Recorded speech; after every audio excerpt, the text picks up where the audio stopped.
3, 2, 1. Well, yeah, we can't thank you enough. I know it's kind of... Yeah, sorry so last minute, by the way. I looked at when I saw your email again yesterday. I went, fuck, if I don't do this now, I'm going to hit the road and I'm not going to do it for a year. So I just wanted to see, can you guys roll quickly? Because I wanted to make sure I did this. Yeah. Awesome, man. We really appreciate it because we'd love to have you on, of course. Yeah, and we're off today, so I mean, let's do it. If I have a half hour notice to get... Are you from Alberta? No. We're from the East Coast, Newfoundland, of course. Yeah, I thought I heard a Newfoundland in there, but I don't know. Yeah, oh yeah. Both of us, we both grew up together. Like, we've known each other since we were little kids. So nice. In Newfoundland? Yeah. Oh, nice. Same city. Bishop's Falls, so it's like dead center Newfoundland. Oh, yeah. Very cool. Very cool. much like Grand Prairie, actually. Oddly enough, which is kind of funny. Like, people think Newfoundland, ocean people or whatever, but like, we didn't. No, we were a bunch of lumberjacks. Yeah, and then moved halfway across the country and found our way living in the same town again, and we've always had the idea of possibly starting a podcast. We've always liked the media and being creative and different things like that. So it was like almost like, hey, let's just do this now. Yeah. And it's been a year and a half or so and 70 some odd episodes, and great.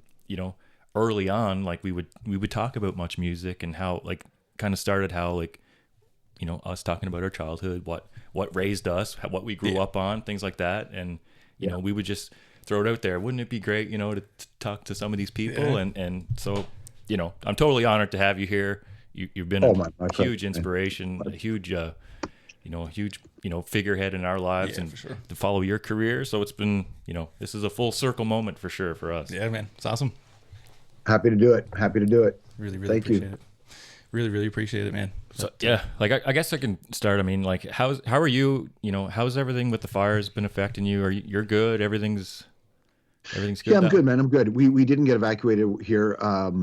My neighborhood, we got put on the be prepared to be evacuated list. But the two places I lived before, those whole neighborhoods burned down in Topanga and Malibu. So definitely a lot of my friends affected here. A lot of people affected by what's going on. But we got very lucky. It's crazy, right? It's the winds. Yeah, that's the thing you got to worry about the most, right? Are the winds. And so if something happens with that, your life can change in 2 minutes. Right, no fires, and all of a sudden a fire showed up about 8 minutes from where I am today, and then you catch a bad gust, and then your neighborhood goes up. It's so volatile. Yeah, crazy. You just don't know. So it's an interesting experience living here. But I've been here for a long time. I've been splitting my time between Toronto and LA for 20 years. So LA will always throw something at you. This is where the wild things are. This is a crazy place to be. Yeah, for sure. Yeah, it's definitely crazy. Yeah, seeing the visuals, like, I mean, obviously we're not there, but we're seeing the visuals just strictly from photographs and news footage and stuff. Like, it looks like a war zone, man. Like, it's crazy, and like and you see the war zone, but you still see it burn in the background too, which is like, holy shit. Yeah. Like, what the hell? There are neighborhoods that are huge regions that are gone. Yeah, it's crazy. Like, craziness. Gone. Yeah, and it happened in one night. Right. Yeah. So it's a real test of your appreciation of the impermanence of life. Mm-hmm. For sure. To live in places like this, for sure. Yeah. I mean, we're no stranger to forest fires as well. Yeah. Most of our summers, we usually deal with that, and smoked out the whole summer kind of thing. Yeah, like I said, one change in direction of the wind, and you get gusts up to 70, 80, or in your case, 100 kilometers an hour that were down there. I mean, it could and did take out a whole, section of the city and whole neighborhoods in one kind of whole swoop there. So yeah, it does kind of make you put things in perspective. Yeah, for sure. Yeah. Yeah, it's for scary. sure. That stuff's scary. Absolutely. But yeah, we're safe. I'm safe. Thanks, my friends. And a lot of my friends are okay. A bunch have split the city. A bunch have been evacuated. Some have lost their homes. But everybody kind of, like where you're at. There's a really strong community bond that comes together when things go really hairy. Yeah, for sure. And that's one thing I've noticed online is like, seems like everybody's getting behind the LA fires. And I think everybody has a connection as well. I mean, no matter what industry you're in, like if you've put a camera or a microphone in front of yourself, I think you have a connection to a certain degree if you're in those industries. Like, I mean, we're in the skateboarding and those types of things. Like, guys are putting out, limited skateboard sign things, auctioning, trick equipment kind of thing, stuff that they're wearing during tricks or whatever. Musicians going crazy. Like it's awesome to see, as much as a horrendous thing happening. It's cool to see everybody step up, right? That's cool. It's probably the most hated city. Like, I'm from Toronto, so I'm used to it, right? Toronto, we get all kinds of hate from people across Canada, and it's ridiculous because it's like, seriously, guys, we don't hate you. We don't give a fuck, right? We're in fact, we're the opposite. But people love to hate, especially in the modern social media era. People love to hate the city, Toronto, and they hate LA. But what they don't realize is how many people who are here love this place. Like, because it isn't what people think it is. It isn't the Hollywood that when people talk about Hollywood and the elites, those are usually said by fucking morons. They don't actually know what this city is, right? It's not that at all. There are elements of that, but they're the same elements in Calgary and Toronto and in Chicago and lots more in DC. Vancouver, pick a city, you always have malakas, right? But this ain't the city that people think it is. And so the ones who are here who love it.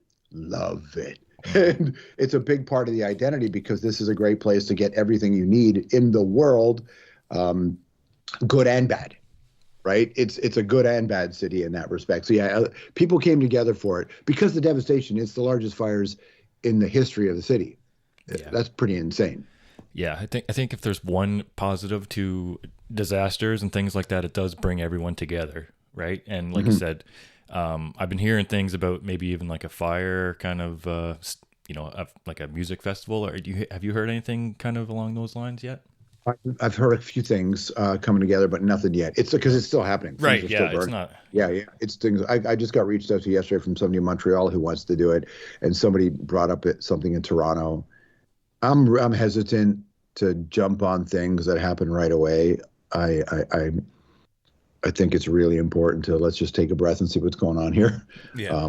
And by the way, this is only January, so that we are nowhere near out of the woods when it comes to this kind of stuff. And as you know, and where you're at, same thing, right?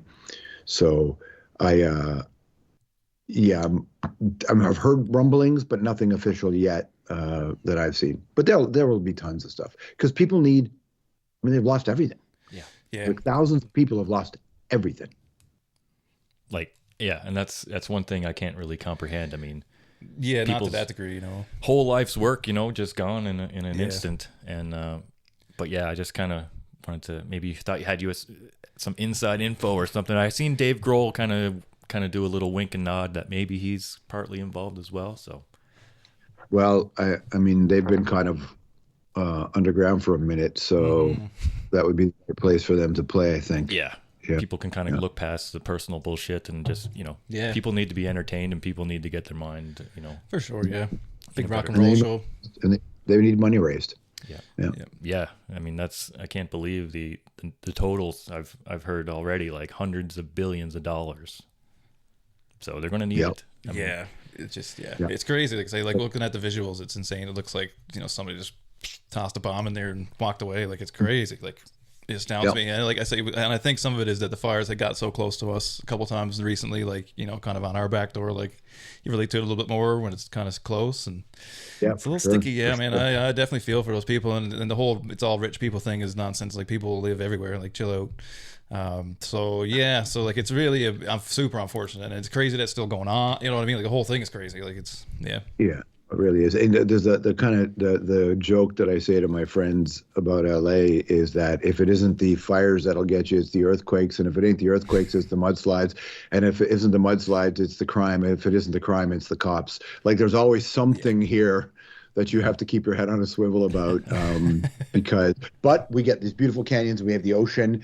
And as you know, you've heard the line, you can surf and ski or snowboard in the same day. You've got the great skateboard culture, if that's your thing. If you are, a motorcycle guy like me, I have an old El Camino as well. There's a hive of Caminos in Venice. So all the bands that I love, not counting the punk from New York or LA, is you think about Suicidal Tendencies and bands like that I started listening to as a kid that from over here. And it's just, and Metallica just up there, up the highway if it was 6 hours. So, and Slayer. So now you have just so much of the culture of that really hardcore, that hardcore like 80s is here. And a lot of it was created here and developed here. So you get all the good things, most of the good things, but you don't get many. You can hear right now a police chopper flying over. You get a lot of that too. I thought that was here actually. I'm like, wow. So that's a cop flying over my house right now. Yeah. We have both kind of. I did the same thing. Like, is that here? Is that there?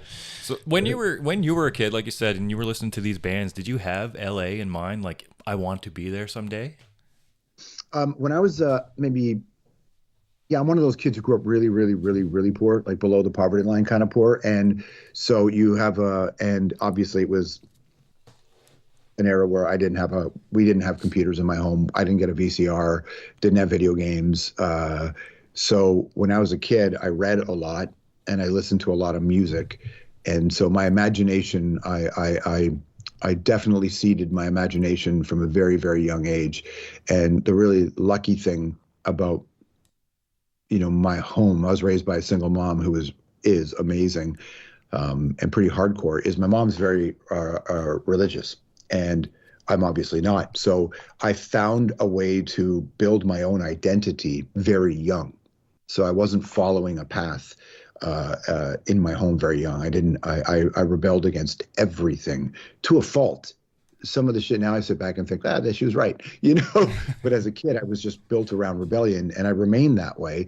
And so a lot of the music, a lot of the stuff that felt like that free antagonist culture was either that Lower East Side, East Village, punk and hip hop from New York.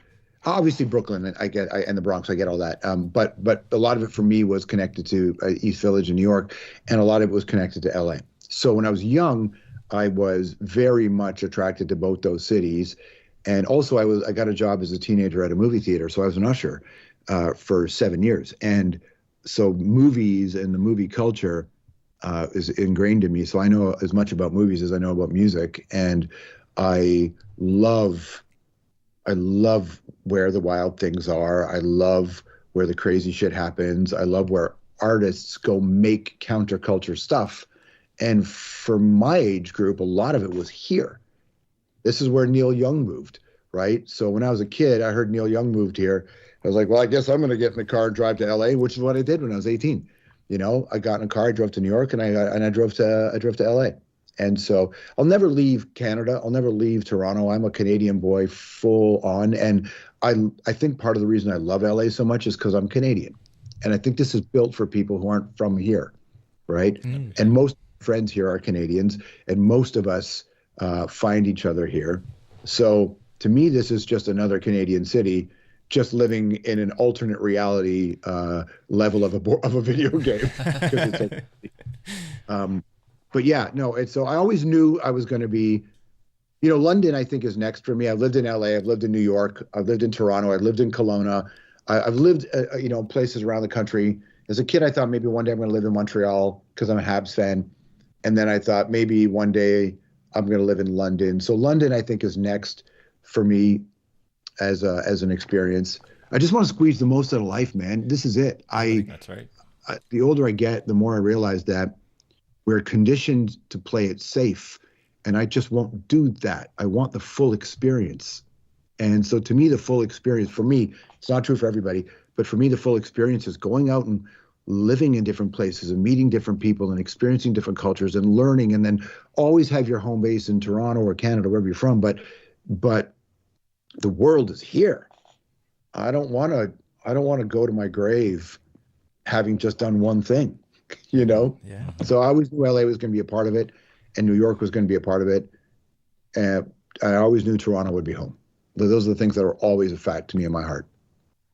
Yeah. I mean, you've always blazed your own trail, right? And that totally fits your narrative of doing your own thing and being your own individual. Like you said, as an early age, you did your own thing. You were against the grain type of guy.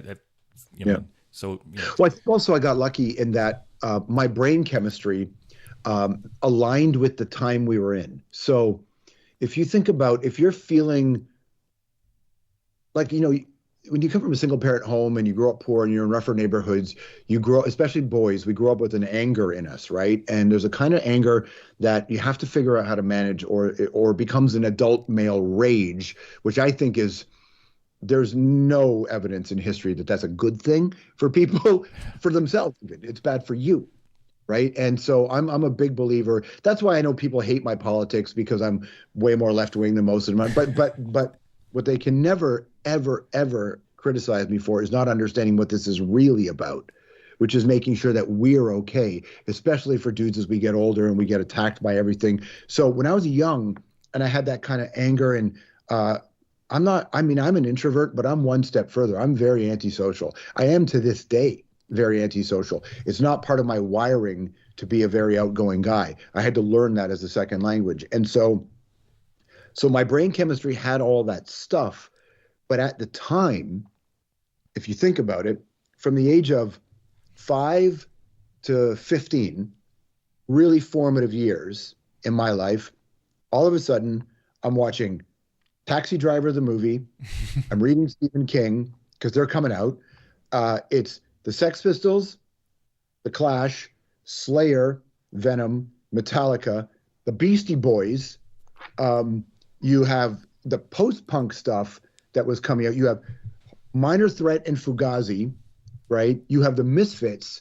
So, and then you have David Lynch movies, rest in peace. And you have, like, I was seeing Eraserhead as a teenager in a movie theater.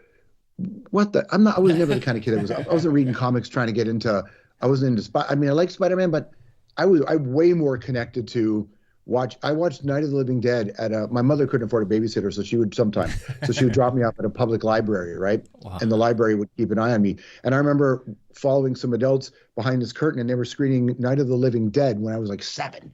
And so my rebellious heart suddenly aligned with all of this amazing music and amazing movies and filmmakers, that Jim Jarmusch films, trying to be just on the outside. Hearing Kate Bush and then hearing Public Enemy. And by the way, this is all before we get Guns N' Roses and then Nirvana and Soundgarden and Alice in Chains, which were massive for me. And of course, we got Neil Young always floating in the background with Bob Dylan as the gods. So, it was just a perfect time to be a rebellious kid who didn't know what to do, who didn't know how to express. I have no education. I went to a community college for radio broadcasting. I didn't even apply to a university because I would never be able to afford that. So I'm just not from that. My family didn't have careers. We had jobs. My family, I don't come from a career family. I don't come from a university family. We have jobs.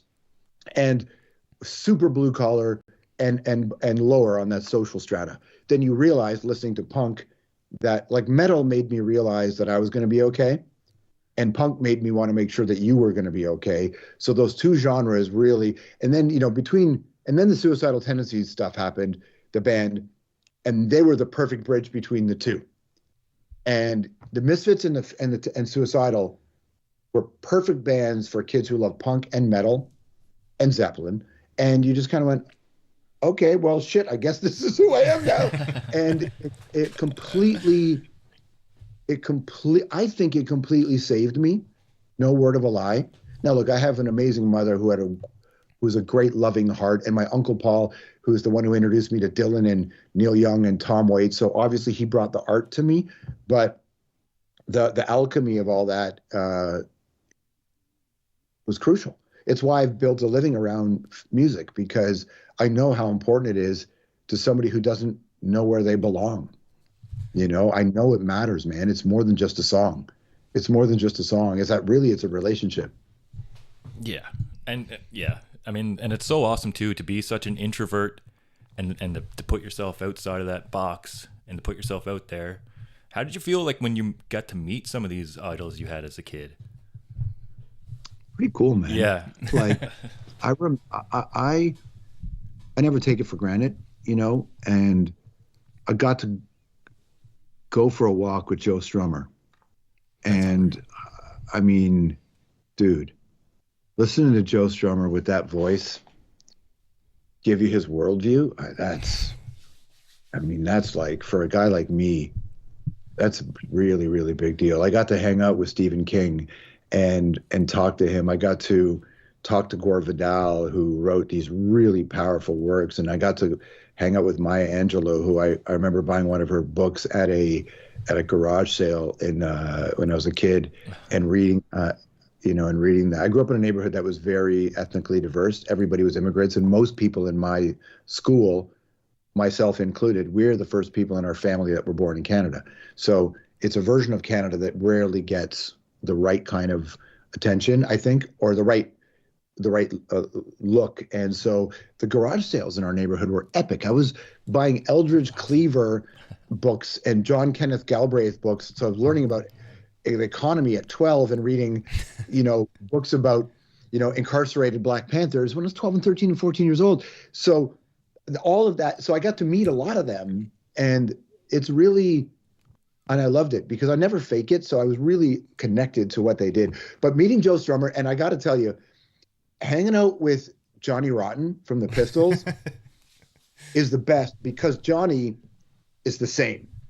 Johnny never, at least doesn't present at all like he's softened. So he's that guy.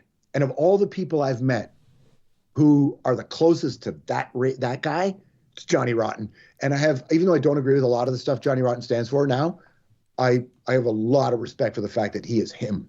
Same with Jello Biafra from the Dead Kennedys. I was getting shit tear gassed out of me at a protest in Quebec City, and I couldn't see anything, right? I stumbled into an alley. The cops were shooting at us with tear gas, and all of a sudden some guy goes, George, grabs me and starts pouring water in my eyes, and I open my eyes and it's Jello from the Dead Kennedys. Wow. I mean, come on, right? That's crazy. I recognize how privileged I am. That's crazy. And Al Jorgensen from Ministry, meeting Al from Ministry is a really big deal for me. And yeah, so I've been so lucky, man. And Chuck D from Public Enemy. One day Chuck D and Tom Morello came to my home for an interview, and I'm sitting there with Public Enemy and Rage Against the Machine. Wow. It's crazy. What is going on in my life? How lucky am I? I don't take anything of that for granted, Do you find that kind of stuff? And I don't know if these were intimidating, but intimidating, or like when you're about to jump into those tables, is it like, oh shit, or is it like, yeah, like I can't wait to do this? No, never intimidated. And I'll tell you, it's because I believe so much in the idea that what we're actually here to do, and it sounds like bullshit because a lot of people in my position say this, but they don't mean it, but it's true, is that I'm not the star, they're not the star.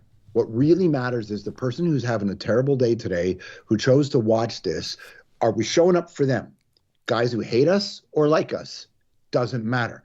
Guys who are battling with addiction, women who are battling with mental health issues, people who are being stepped on by corporations and shitbird companies that make us think that way. We're all mad at politicians, and I get why we are mad at politicians, but it's really the companies that are the big problem, and the politicians are part of it, but there's lots of good politicians too. And so those people who don't know, how the fuck am I going to make my mortgage payment or my rent payment today, or is my car going to get repoed, or am I sick? And especially our audience who don't live in Canada, who don't have health care, am I sick? That's the kind of stuff that really matters. And I know that a conversation about music doesn't change the world. I know that it doesn't cure all, but it can help somebody feel just a little bit less alone and feel like, you know what? I know how much lyrics mattered to me as a kid. Maybe something that this guy could say can impact this person. And so my expectation from every interview is that's what we're here to do. I'm not here I'm not, even if I am a heavy fan, we're here to get into it, man. Now, I also realized over time that not every interview has to have 900 home runs in it. You really got to set up a couple. And a lot of it's just shooting the shit and hanging out and being comfortable and setting the scene so that you can go in for the big moment. I had to learn that over time because when I first started, I was just like, let's go. I was a little too intense. I had to learn how to mellow it out a little bit. But no, man, never. Maybe the first time I met Eugene Levy, I was a little intimidated because SCTV is the masterpiece of masterpieces. And I was a kid. Eugene Levy was always my favorite. So I sat on a park bench with Eugene Levy to do an interview, and I looked over at him, and I remember thinking, "Yo, I don't know what the hell to do here."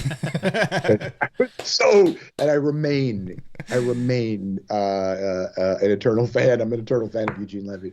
Yeah, he's such a legend too. Like and it's childhood legend kind of thing. That's a whole different thing. Yeah, I can see that for sure. That's cool. He's had such a great career too. Even Schitt's Creek is just amazing. Yeah, super good show. Super good show. Super fun. And he is. I don't know how old you guys are, but in my age group, like in high school, we would go pre The Simpsons, right? We would go to school and we would just do all the FCTV lines to each other. And then as The Simpsons became the thing, right? But SCTV, that was the show that we identified and connected with the most. Yeah, I love that show, girl. Because this is our 40th spin around the sun this year now. So, happy birthday, guys. Yeah, thanks, too. Yeah. 85. We're 85 babies, hence the name. I figured that's why it's called. I don't know if you want to talk about all the records that came out in 85. That's some of the best records of all time. They came out in 85, but I always have a bullshit factoid. I'm like, Tears for Fears, Everybody Wants to Rule the World came out. It was number 1 on my birthday. So that's a good factoid. That's a good number 1 album on your birthday. If you're gonna have one, dude. I think Dire Straits' Brothers in Arms came out in 1985, didn't it? It did, that's a huge year. Yeah, huge 85's got a pretty big year, actually. That band that really hit me was Jesus and Mary Chain. Ooh. They have a record, Psycho Candy, which is 85. 85 is a great year. We got lucky, man. Every generation has their thing, and this generation of youngsters have a lot of things that were better than we had, but they will never have the run of music that we had. No, not even a bit. Like, and I think why, like going back to what you're saying, when your influences and stuff, I think that translated a lot. Like, I mean, my first time laying eyes on you was Loud, of course, right? Yeah. So, like your influences. Now that I know other things and I'm older and whatever, I can definitely see how that show was your show kind of thing. And like, it's to me, everything you do kind of has the Strombo thing. Like it's always like that. Like, so like especially now that I know, like you grew up, in a multifaceted community with a bunch of different influences, that stuff shows, right? So now you've taken that, you've shown us something. Now we're onto something, because I think it's a perfect amalgamation. I think you were the perfect person to bring us, like when nu metal exploded in that kind of genre, because what you listened to was the precursor to that, right? Like, I listened to both sides. I listened to the rap and the rock. Yeah, you had and then you got Public Enemy and these style of bands kind of poking through, kind of blurring the line of rap, rock, rap and rock or whatever. And I think that was perfect for you guys, bringing that to us of our age group kind of thing, right? I got offered the job at MuchMusic. They offered me to host the new music. I didn't watch a lot of MuchMusic because I didn't have cable as a kid. Mm-hmm. So I would see the free weekends, but that was about it. And to me, I always just thought MuchMusic was just because I listened to stuff that was pretty heavy, and I didn't really get to see a lot of that. At least that's what I thought. We had a video show called Toronto Rocks, and every Wednesday night was metal night, and that was when I would watch it. And it was on free TV. When they offered me the new music at MuchMusic, I said to them, my only condition is that you let me host Loud, because they didn't have a host for Loud, and they said, okay. and then when I started doing Loud, I said, now give me the punk show. I created a punk show. They didn't have a show, so I said, I'm going to create a thing called a punk show. They said, no problem. And so that and in my entire career, no matter what I've done, the thing that makes me the happiest is if somebody says to me, Loud or the punk show, because those two things to me, sharing those videos. And by the way, dude, MuchMusic didn't ever see the show before it went to air. I would just make it. I would edit it. I would edit it, like sometimes at my home, and then give it to an editor to clean it up. And I picked every video, and I would boom. I had a guy called Alex who worked with me on the punk show and Live for a little bit. He helped pick some of the videos, but it was just, I love metal. And so I was able to play lots of different kinds of bands, and Much never, ever saw it. I don't even think they ever watched the show, to be honest with you. Wow. They never watched. I was playing some insane shit on that show. That's crazy. That's awesome. But that was a huge influence on us growing up. I mean, it came out like in Newfoundland. It came out 12. 12:30 or 1:30. Yeah, Late because it was 11 o'clock in the East. Yeah. Yeah, it was a late night, but we used to I stayed up to watch those shows as a kid, recording it, and like of course when I knew like things were going to debut or I figured something cool was happening, you'd be with your finger on the record button and stuff, right? So it's But it was that era too where the Knot came out. So Slipknot and Slipknot and Ozfest, those two things were really powerful in those early 2000s. for sure. And it energized what we were doing. Like we were doing Lamb of God interviews really early, and it was just such a great time, man. Yeah, so cause that's kind of like our magic time, and I'm in a similar boat. Like I didn't have much all the time. Like it was only when we could afford it and stuff like that. So, being able to catch stuff was, and then of course the record. You know, it was like the highlight of the night kind of thing to be able to watch all that stuff, right? Because you lose it generally like over the winter or whatever, right? Because it was too expensive. You just get into summertime when people are home for a couple months because it wouldn't be so expensive. But until we were older, of course, we kind of got it once everything got straightened away. But yeah, man, that was a humongous influence to us, I think, and especially like the punk show. Growing up as like little skate punks kind of thing. I mean, we're in a small community, but we were little skate punks and trying to find something that was cool. And like we were talking, with Rick and stuff, like Toronto to us was LA. So like seeing all that stuff, you guys, giving us all that stuff, showing us all these new things, the views from the street, the live interviews. I mean, it had a huge impact on us. Like, what was your favorite time about, or favorite moments around that time kind of thing? That time, so there was a really, right next to Much, there was a really cool, and still stays, it's called So Hip It Hurts. It was a skate shop, right? But also, I wasn't a skater. I ride BMXs, but not a skater. Except they would have all the new VHSs coming in, right? And those VHSs were always, so my friends would watch them because they wanted to see the skating, and I would watch them because I wanted to hear the new punk bands. So my favorite time, and I maintain that for scenes to be dynamite, you need a bunch of factors to play together. You need the people making the music. You need the athletes, which are the skaters. You need, and of course, snowboarding started to pick up, which I did snowboard. But then what you need is that other group of kids who are documenting it. So all this whole social media video world we live in, everybody, and they don't give it nearly the respect, they all owe a debt to that one kid with the camera holding it low, filming. Because remember, hip hop was very much was being photographed in a way that nothing else had been, and punk was being filmed. Because local bands playing backyards were being put on VHSs. So punk and hip hop in the early days had a lot in common, the way things were being filmed, the way songs were being shared, because they were both, obviously they're not the same, very different. I understand different societal pressures. I get all that for sure. But a lot of how we got it, I grew up in a neighborhood where there were a lot of Jamaican kids. And so they would have a cousin in New York or Philly, and we'd get a cassette, and that cassette would have all the new hip hop tunes, right? Like the skate videos would have all the new punk tunes. So my favorite part of that era was that we were all so excited for new shit. It was new shit. Not the same stuff you heard all the time, although that still had value, but new shit was really, really important. And your own identity, not wanting to be part of some homogenized, flattened group of cultural people. So, which is kind of what the internet, what social media really did, is everything is much more similar. You'd think that it would be more unique, but I travel around the world, and I'm so privileged to do that. But a lot of there's of course differences, but there are a lot of things that are very similar. And it didn't used to be that way, because you're building your own scene, you're making it your own. And I know that still exists to a degree, but I think it's really important to fuel the kids who are doing that in your neighborhood, the ones who are making it different, because that's where the new shit comes. And so I still find lots of new stuff happening, but it doesn't get nearly the oxygen that it deserves. And so in that era, it was honestly be a kid walking down the street, handing me a cassette or a CD-ROM that he burned of his band. I'd listen to it, and I'd be like, I'm putting you on the punk show. That's how it would happen. I'm putting you on the punk show on TV. They were like, what? I'm like, let's get a camera. Like it was, so the way that was my favorite thing about that era, was just how it all worked together. Yeah, it was, I think hip hop and punk share that DIY, right? Like, I think that's a lot of it. Like, especially at the ground level, right? Yeah, especially in the early days at the ground level kind of thing. Even now, to a certain degree, I mean, it's not like always necessarily like a tape handoff or whatever. It's kind of like check out my SoundCloud or whatever. But it's the same context. But the upper, once you get past the starter level, it's not the same. But I miss that. I really miss the dub tape thing and all. Like I miss that the physical act of making the thing to give to your buddy or whatever. Like I miss that. Yeah. It just reminded me of when Evil Empire came out, that record. I think it was in 97.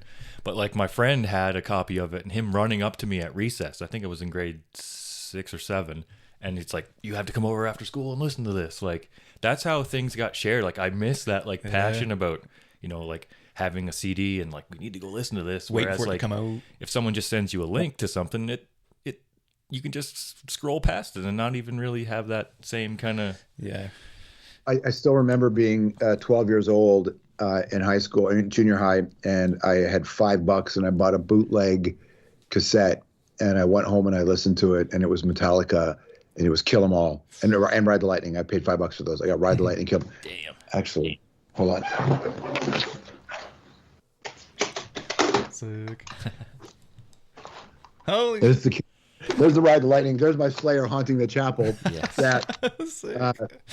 These are like bonsai records, bootleg tapes. Love it. But I remember going home and had never heard anything like that. My friend Jimmy called me one day. We were all going out, and he said, "I got this new band you got to hear."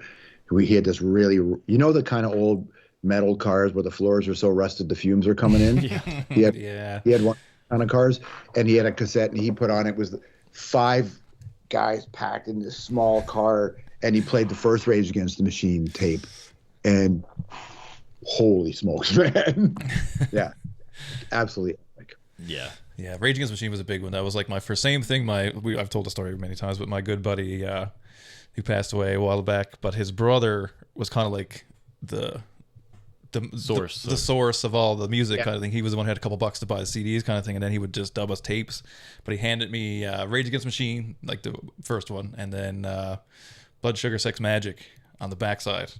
He was like, "Here, take this home and listen to it." But of course, he drew, like a nice cover for me and like flip it over, and then the names were in there, and like it was beautiful. I wish I still had it. Like it was awesome. Like it was freaking awesome. But like that's the stuff I miss. Like that's the factor, right? Like so I'm sorry cool. for your loss, man. Yeah, man, that's a bad one.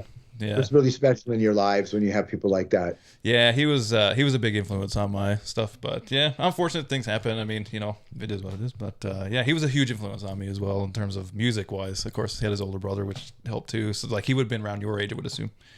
What was his name? So my buddy's name is Matt Noble. Yeah, so he much love to. Yeah, much respect him. He had Crohn's, and then that kind of led to some kind of addiction issues and stuff, and. That's how that kind of goes or whatever. But yeah, it's unfortunate. Super good dude. But yeah, I mean, here we are. I can pass along a little bit of him to everybody now. So it's all good. Yeah, that's it. But yeah, that's cool. Yeah. But yeah, those days are long gone. Unfortunately, so. Yeah. I had 2 older brothers who shared a lot of stuff with me. I got my grunge influence from my older brother Luke, who he had all the Nirvana albums, and like that's how I got into that direction. And kind of. I mean, that's why I play guitar, and that's why I listen to these albums every single day, right? Too. People don't get that anymore, and people certainly don't stay up till 10 p.m. to record top 10 at 10, on a cassette tape, like... That's right. Yeah. Totally. You know what I mean? Like, that's a special time. In a way, we still do it. Like, I'm always either through IG stories or my lives or on YouTube, I'm always trying to share. It isn't the same, you're right, but the spirit, I think, is still there for the people who care. I think the spirit's still there. I think so. Yeah. Yeah, and I mean, the best we can do is pass along. Hey, have you heard this band before? Even though it might not be in a cassette form or whatever. Like I said, it could be a link or a Spotify, link or whatever. But totally. At least we try and do that, right? I try to share things I like. I do try to do that. Like I don't really have a personal Instagram anymore. Like it's mostly the podcast and then my side thing or whatever. So but through the podcast, that's kind of like, okay, if I kind of treat it that way, then I kind of think every time like, oh, this is cool. I should share it because it's if the audience could see it or whatever. I kind of look at it more like that way now. And we've had episodes where we have this is what we're into, and we feature it on the podcast. This is what we're listening to. This is our favorites right now, and this is the best. So that's kind of what we want to put out there. We're just sharing what we love, and this is what we're kind of into. So that's it. That's what it's all about, man. Yeah. Hold that thought. I got somebody at my door. Can I come right back? Absolutely. Yeah, dude, do your thing. Going back to kind of like earlier, kind of like, the Much Loud era or whatever. What's your take on like Napster? Because I believe, like, for us, at least anyways, growing up in a small town with very little to no access to any type of media whatsoever. No record store. Yeah, no record stores. No, beyond a rental store or whatever, like a movie rental store. But nowhere to get that kind of stuff, or at least nothing that's kind of offbeat. Whatever comes out in top 10 or whatever, or top 40 radios out, but at Walmart type of thing or whatever. But like, it was a big influence on us. It made it easy for us to get music. And as shitty as it is that somebody didn't get paid, I have now rebought all those records. They've got my money twice, 3 times probably at this point, but which is fine, right? I have no problem with that, right? I don't mind supporting her. I buy my stuff generally anyway. But what do you think that impact was beyond, obviously it changed the record label, but now we're 25 years later, like, what does that look like to you? Well, it decimated it. Like, Napster decimated it. It was this really, you can almost, like, I was working in radio when Napster and LimeWire first started, and just as I was transitioning to MuchMusic, and the first 2 years at Much, the record companies were still, they were still, like, we were always on the road doing interviews and in the middle of my, almost like in one weekend, everything stopped. It completely decimated the industry. I know everybody loves to hate on Metallica and Lars, but they were right. They were right. And an enormous amount of people lost their money. And I remember talking to, and then it started to shift more digital. And I remember talking to Paul McGuinness, and Paul McGuinness was U2's manager. And I was doing a special with U2. And Paul and I were just talking one day, and he said, it's the thing that no one realizes about, this is early, right? Early in this game. He said, everybody is attacking the record labels, the fans, right? He says, what do you think it's going to be like when 1 or 2 tech companies control it all? He said, do you think it will be better for this is what he said to me. And this is 23 years ago. That's crazy. So it's an interesting, now, of course, streaming is figured it out. In a way that we all have access to music now. You don't own it anymore. The tactile thing. So there's a lot of pros and cons in each individual's mind. I know lots of people who love just streaming, and I know lots of people who would rather have a piece of music that they own. And early on, you could see, if you were paying attention, that we don't exactly know what's going to come out of this, but what we always know to be true is that artists and audience will get smothered. We always know that to be true because that's all of history. Yeah. And so now we have 4,000 subscriptions, which are more expensive than cable was. Oh man. Now it's they'll always find a way. Oh, yeah. They'll always find a way. And so it's been a renaissance for artists in some respects.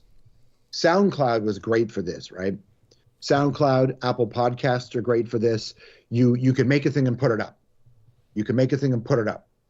That's great. But the industry now, look, the industry is making a ton of money now. Right. Because they always will. Yeah. It's just who's not getting the money now. Right. Yeah. Where to get it from? That's the big challenge. Yeah. Yeah, that's interesting. Yeah, I don't know. Like I'm a double-edged sword on it, right? Like from a younger point of view, it's like, I would never have known about 90% of the things I know about.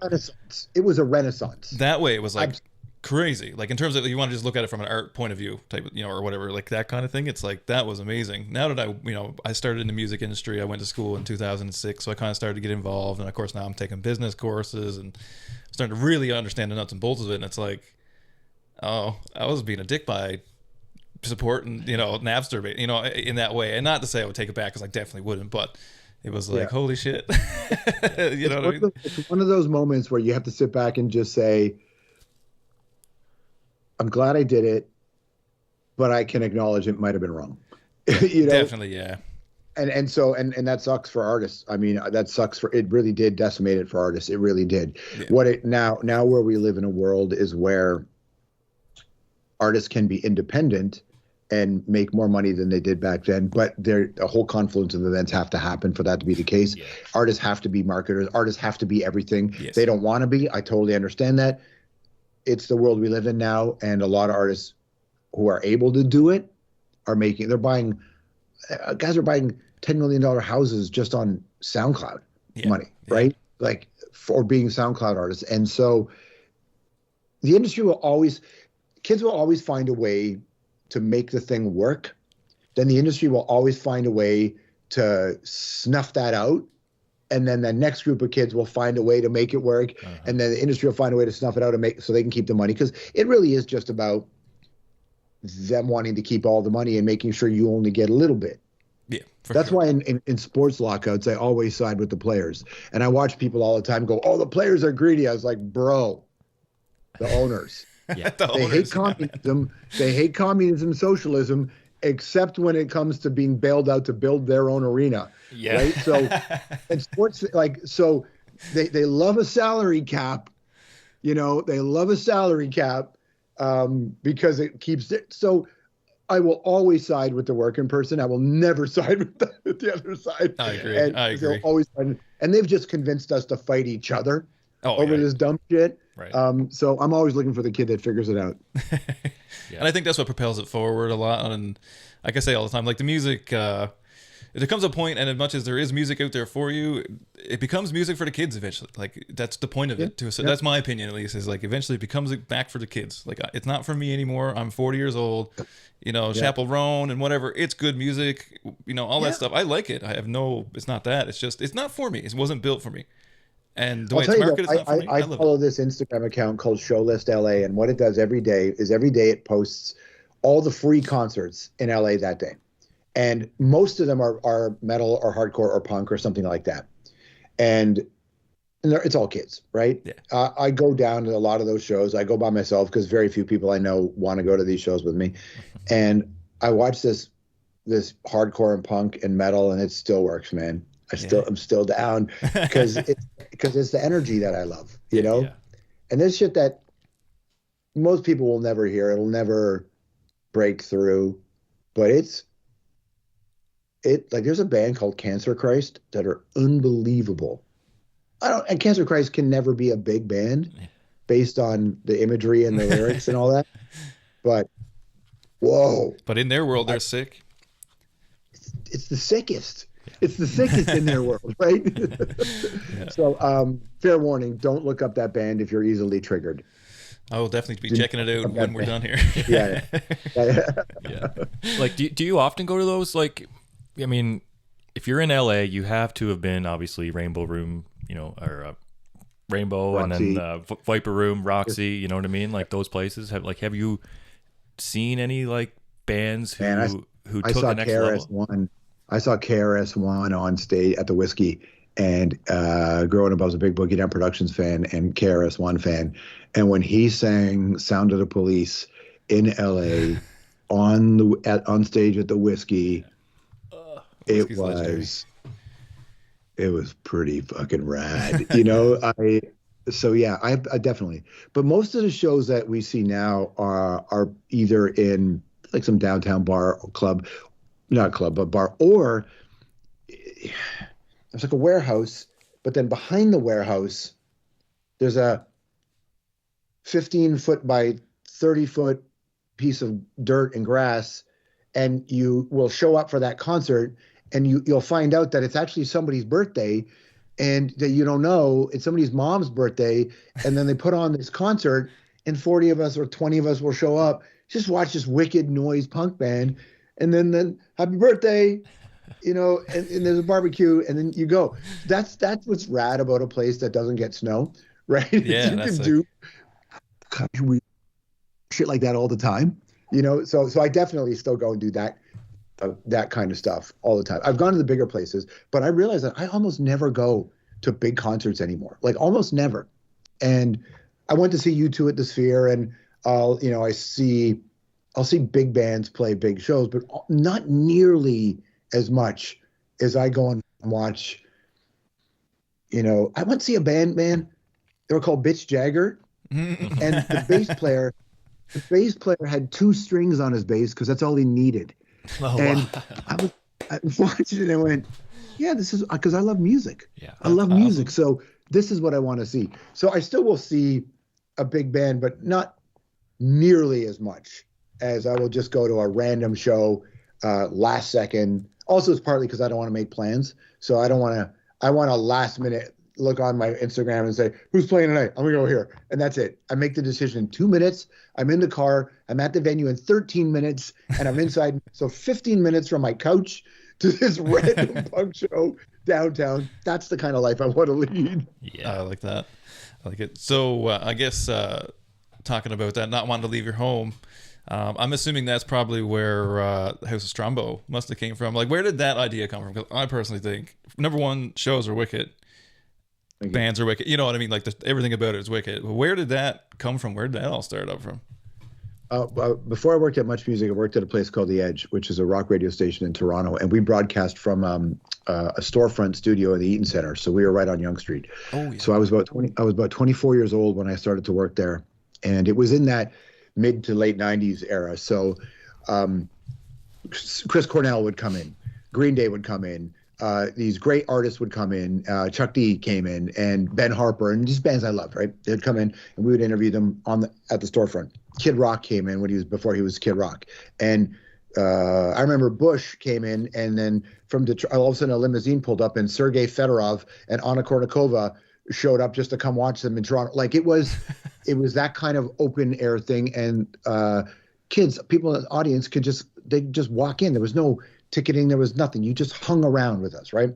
And I think it was really important for the community because Noel Gallagher from Oasis would come in. We would do an interview.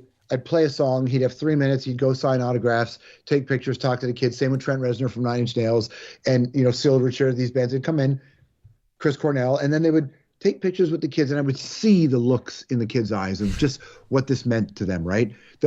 All these women, when they were girls, right? They were young, but how empowered they were when they came in that day around Valentine's Day when I interviewed No Doubt and Gwen Stefani, and that connection was so beautiful, right?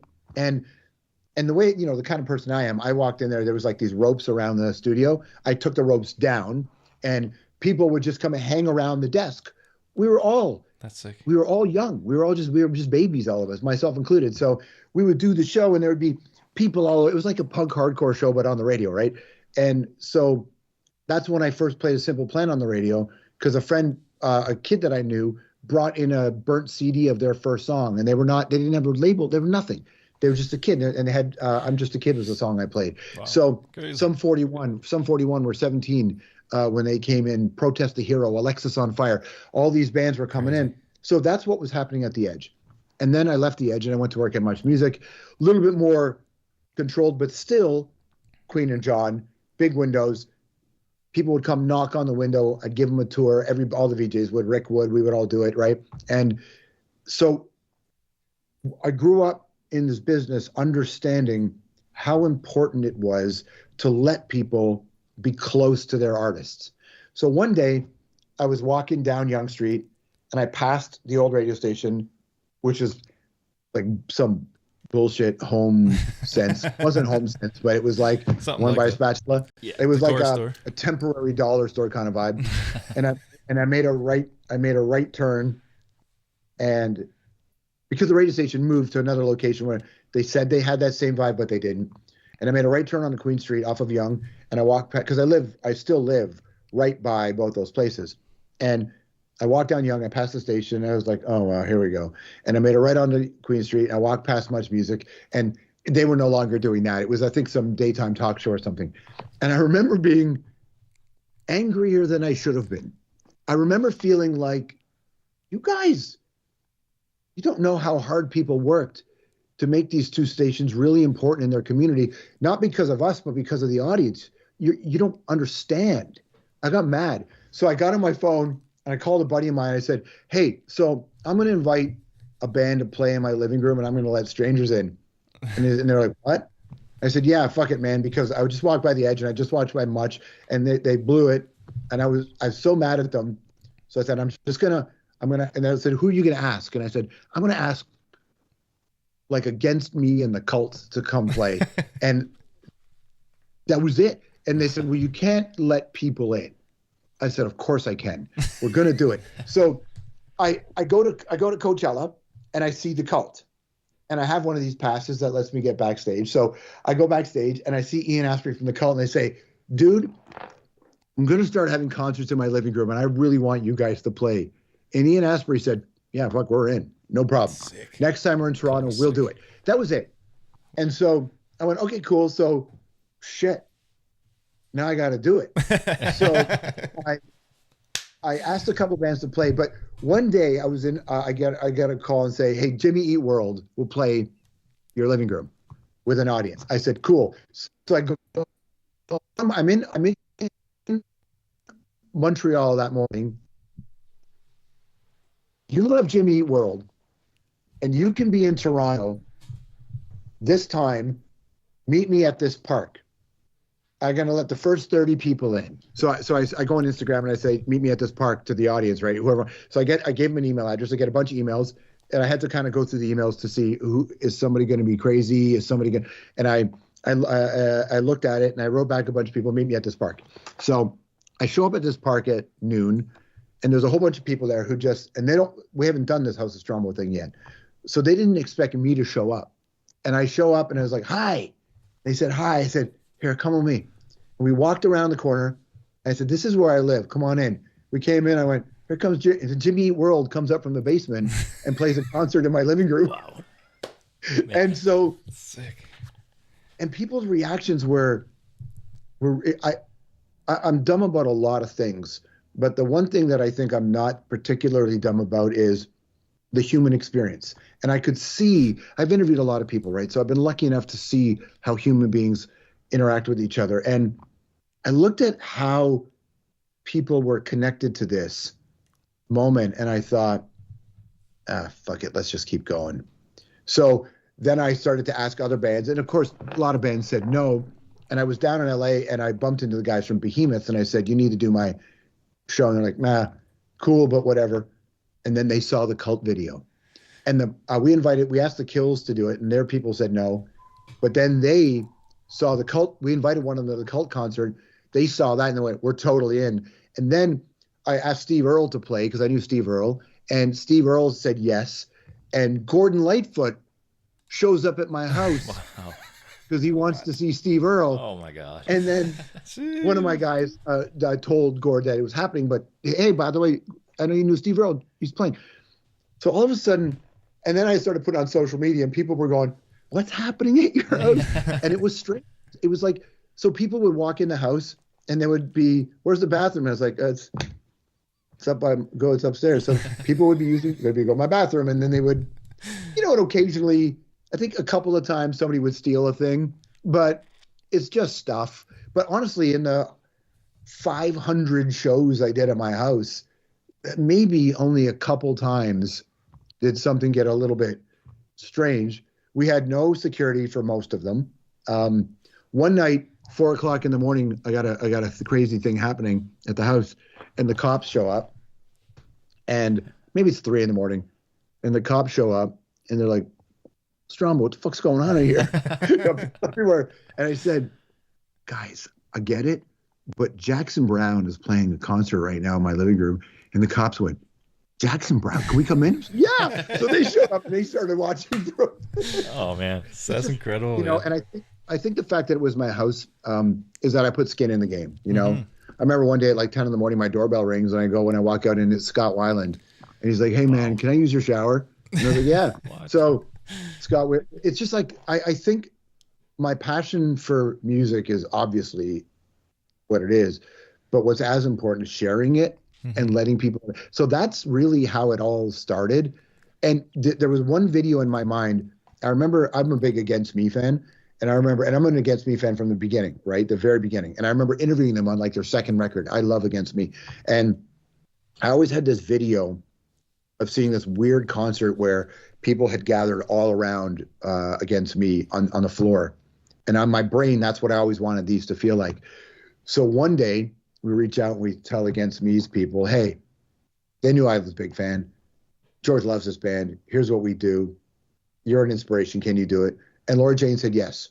And when Against Me played, like Pints of Guinness Make You Stronger in my home, it was this moment where I thought, this is a real thing now. Then John Prine said yes. Mixmaster Mike DJ'd a set on my Paul Oakenfold came in and DJ'd on my kitchen island. Like it was one day at 8 o'clock, the doorbell rings and fucking Grandmaster Flash shows up. One day James Hetfield comes in and you're like, this is fun. And I do it really for the fun. It pretty much bankrupted me because I got fired from Hockey Night in Canada and I took all that severance money and I put it towards this.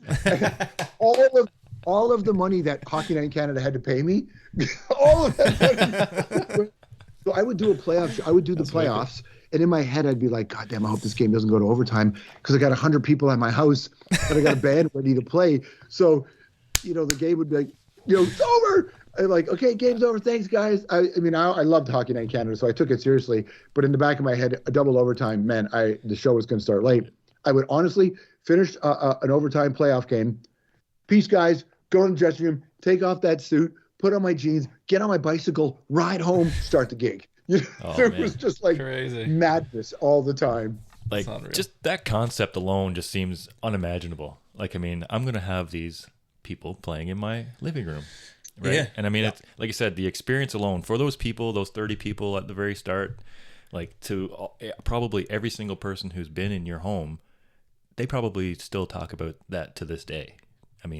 That's a huge impact. I went to see John Prine pre-COVID before he passed away, obviously, and I saw him at the Grand Ole Opry in Nashville. I'm a big Prine fan, right? And I'm a big that kind of country fan. And he said to me, he's like, that video. He goes, that video, man. He's like, that. He loved it so much. Steve Earle, the Melvins, so I'm a big punk guy, and Melvins played a concert in my living room, and I just bumped into Buzz from the Melvins on the street not that long ago, and he's like, that concert, like, because Power Trip too, right? I was going to get a veggie burger over here around the corner from my house at the best vegan burger place in the world, by the way, and Scott Ian from Anthrax is there with his kid, and his kid's like, I just watched your Power Trip concert, because Power Trip played in my, and so that kind of, also because I like the kind of music I like, we were giving a platform for a lot of the metal and punk stuff that wasn't getting that kind of treatment, and that's really important for me. And so Anthrax said they would play in my living room. I just need to find a sponsor now because I spent all that Hockey Night in Canada money. There you go, yeah. That's the tough part. Yeah. And then and I'm going to go back again. Like you gave a lot of people a chance. You mentioned before putting all these people on the edge radio. Do you feel like Canadian rock was unmatched in the 90s? So many great bands and artists came from Canada and were honestly everywhere. And sometimes we didn't even know they were Canadian until later. We didn't, especially anyway. We would just see them on MuchMusic and it's like, oh wow, have you heard this band? And almost all of them are Canadian. Yeah, I think there's a few things that happened there. I think, in the late 80s, when a lot of people were listening to a certain kind of hair metal or, that kind of stuff in the rock, I'm talking about rock. When Canadian bands did that, it felt like maybe it didn't always feel totally authentic because that hair metal-y thing was very Sunset Boulevard, LA. Yeah. And people from, there's that famous Guns N' Roses video where he gets off the bus from Indiana, right? There was a vibe to that kind of thing. There were lots of great bands in Canada that were doing it, but it didn't really. So in the late 80s, when we were in that wave of post-punk, the Replacements, Pixies stuff, led the way to that explosion of alternative music. You could be Sloan in Halifax, and you could be the Gandharvas, and you could be, Limblifter, and you could be I Mother Earth. And now all of a sudden, what the audience was really responding to from around the world when we did it it felt authentic because it was authentic, because they weren't playing up. Basically, it's Value Village era, right? When we all started thrift shop, I remember we grew up wearing thrift clothes because that's all you could afford. So, and a lot of the bands that were wearing those thrift clothes because that's all they could afford. So when all that secondhand shit, like the bands were wearing stuff. Like if I walked to high school wearing spandex and teased hair, I'd have had my teeth knocked out of me, right? But if you go to high school wearing a fucking cigar or cigarette burned cardigan that your grandfather smoked in, which I did, he had cigarette holes because he fell asleep smoking a Benson Hedges, right? All of a sudden, Kurt Cobain was wearing the same shit you were wearing, so it kind of, it all kind of lined up. So I think that was there. Also, I think Canadian music, and this does not get talked about nearly enough, especially in Toronto radio, and a lot of the radio stations across the country, where, especially in rock, were taking their lead from this. The programmers in Toronto radio stations were heavily influenced by what was happening in the UK. And so there was this really cool kind of post-punk UK thing that was creating the space for what would be these really big Oasis was coming, right? And Blur were coming. So that stuff, and they were all directly influenced by the Beatles, which so were Sloan. So now all of a sudden, again, it's this alchemy of things that all seemed authentic. And then MuchMusic was there for it. And I was at Much at the time. We were so committed to the music that we were booking bands that MTV weren't booking because we were free to, and our bosses let us. There was a time at Much where, like I said, I hosted thousands of hours. I don't think they ever saw more than 3. They just let us do the thing. And so and now when you're watching at home in Newfoundland, all of a sudden you see, so Sloan from Halifax, of course, there was a band, Eric's Trip, that were really influential to us, an East Coast band, a maritime band, they're a maritime band, not an Atlantic Canada band, but they now you're connected to something because it felt true. So I think all these things kind of came together at the exact same time that let it really work. And then you had, Larissa Gulka and Rachel Perry and me, who liked music that wasn't mainstream. So we were always feeding stuff into our shows. And if Alexis on Fire didn't have a video, and they didn't have a video, I would wear an Alexis on Fire t-shirt on Much, knowing that some kid would try to figure out who Alexis on Fire was. And I know they didn't have a video because I was there the day they shot their first video. And I have somewhere in my house, I have old DV tapes of me, like one of those skater kids, of me filming the making of the first Alexis on Fire video. And so we just really cared about the bands, and we knew you were watching. Like I knew that there was a kid in Edmonton who didn't want to listen to this, but might feel connected to this Tool video. And then if I played Tool, I knew if I played a Canadian band right beside it, now that Canadian band and Tool are elevated at the same level. And I learned in radio, they would have a thing called the CanCon Graveyard, where I would host a morning show on the weekends.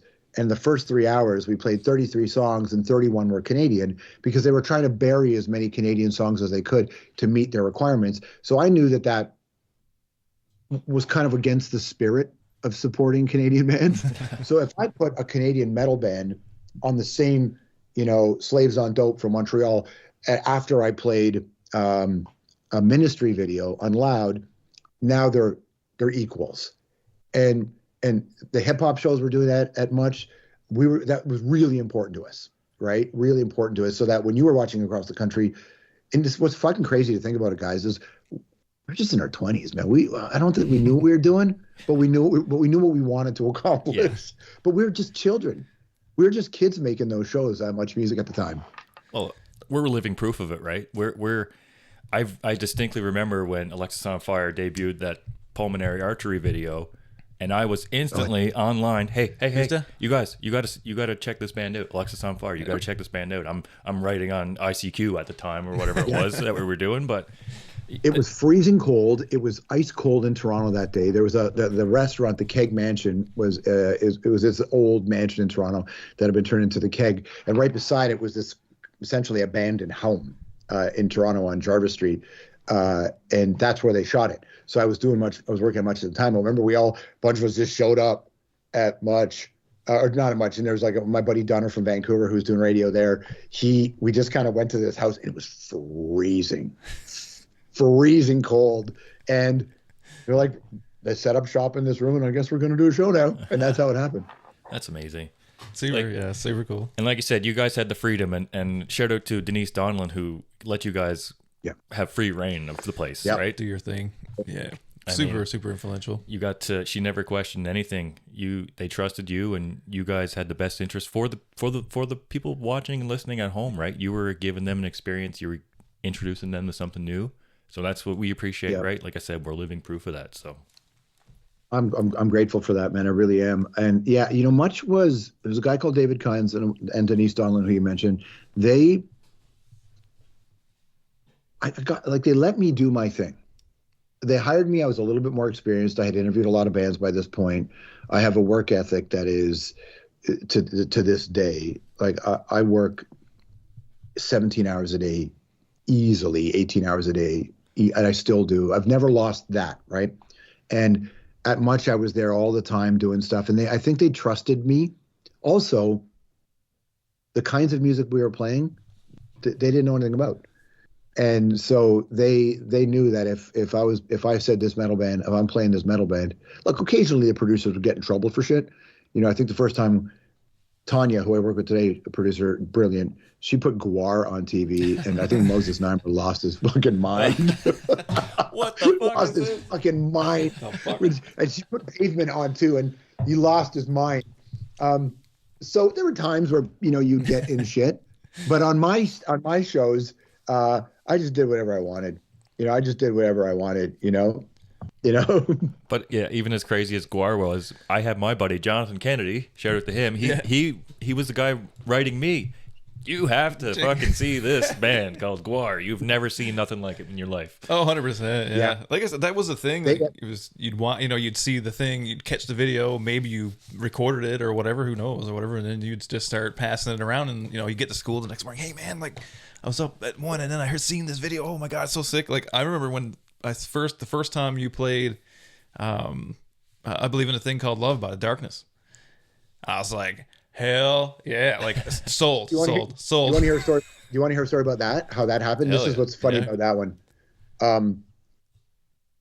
I was going to London. I think I was about to interview Sporty Spice for MuchMusic, right?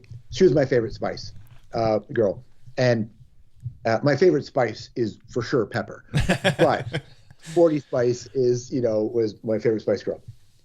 And a friend of ours in Toronto said, if you're going to London, there's a band I heard over there. They had no videos, they had no record, they had nothing. Called The Darkness. So you got to check them out. So I was like, all right. So I went to some bar, and a DJ who knew them had one of their songs and played a rough recording of "Get Your Hands Off My Woman." Oh no way! So I'm in England at the time, and I hear this. So we tracked down The Darkness, and they're at a local pub, and we said, "Can we come interview you?"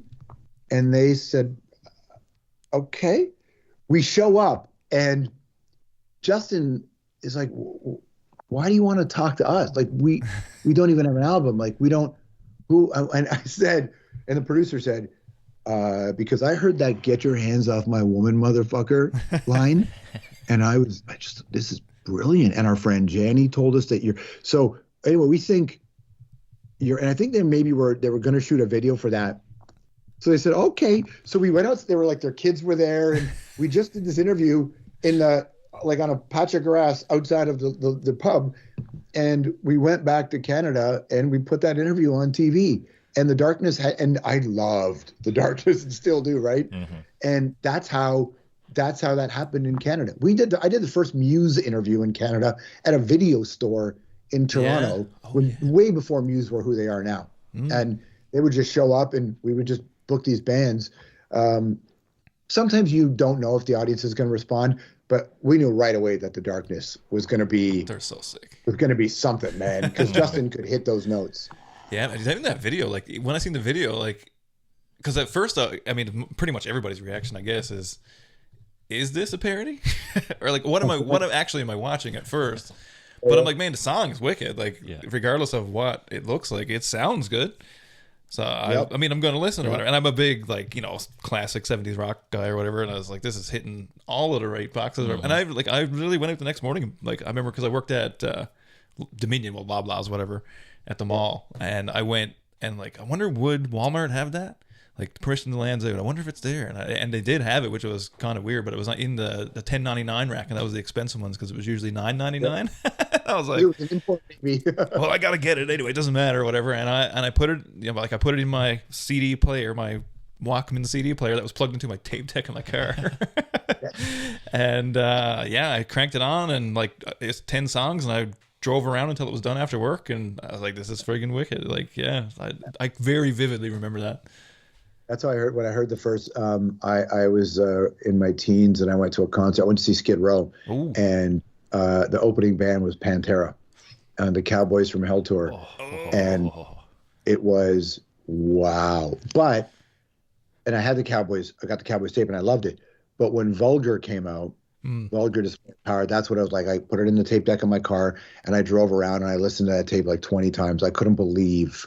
Because that was right around the time Metallica were starting to get a little softer in their sound. Yeah, that's true. And so Pantera was right there to take the, that hammer of noise.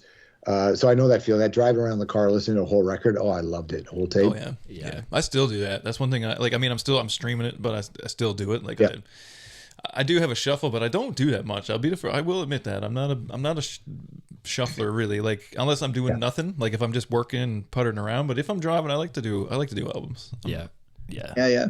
And for me, like I'm getting back into CDs now, so my truck still has a CD player. So I go to Goodwill, Valley Village, and just kind of scope out the CD sections. And I have compiled right now like over 100 CDs that I've gotten in the last year or so. So I like putting in the CD, and that's what I'm listening to for the next couple of days, or you know what I mean, from front to back, over and over and over again. And I appreciate that a little bit more, I think.